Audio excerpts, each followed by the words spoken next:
Hi guys, I hope you like this recipe.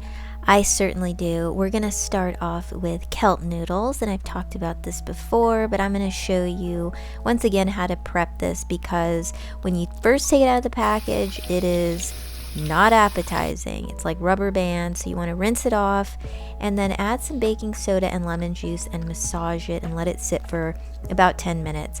Now, I never measure anything, you know this, so you're gonna have to just do this for yourself and you'll get the hang of it really fast, I promise. You're going to massage it and you're gonna feel that these once very rubber band like noodles are gonna soften up instantly. And you want to just make sure you spread everything evenly and then let it sit. And while it's sitting, you can get all of your other ingredients together. You know I love mushrooms, so I got one pretty big white mushroom. You could use shiitake, baby bella, or just leave them out completely. I also grabbed myself a spring onion and some broccoli, and I made sure that I got really small florets, and then I even cut those even smaller.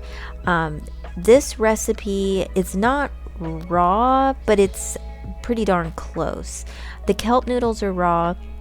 The vegetables I'm using are raw, but I am going to be adding some pretty hot water, but it's not going to be like piping hot because it's going to balance with other liquids. So it's going to be more like a warm to hot soup.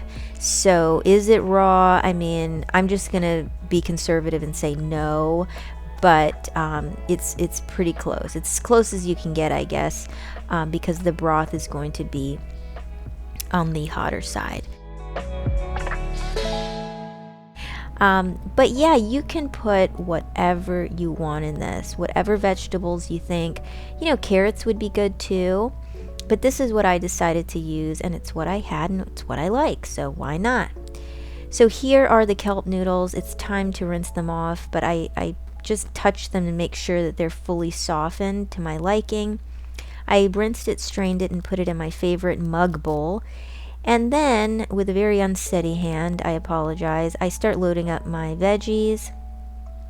And then we're going to add our liquids. So I'm using this vegetable broth that I love. It's pretty clean. And then I did just take it out of the fridge, so it is pretty cold. So you might want to just allot that separately, let it sit and get to room temp.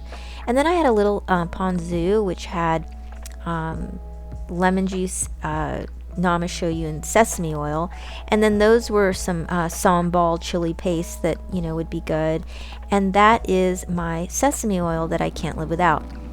I got the kettle on, put some hot water, and then I just added that.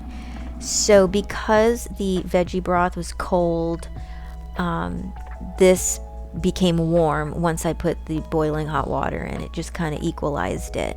And then I kind of let it sit a little bit and started to break up the noodles just to make sure they didn't like stay clumpy. And that's pretty much it. Now I do have several little tidbits of advice when making this. You want to make sure you make your noodles correctly. I mean, that's going to be critical to your enjoyment of this, but also seasoning this is key. You want to taste the broth. Is it salty enough? You don't want a bland soup.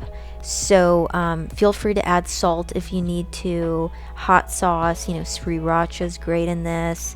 Wakame, you know, whatever you want. But I hope this inspired you. And I will see you in the next video, guys. Take care. Bye.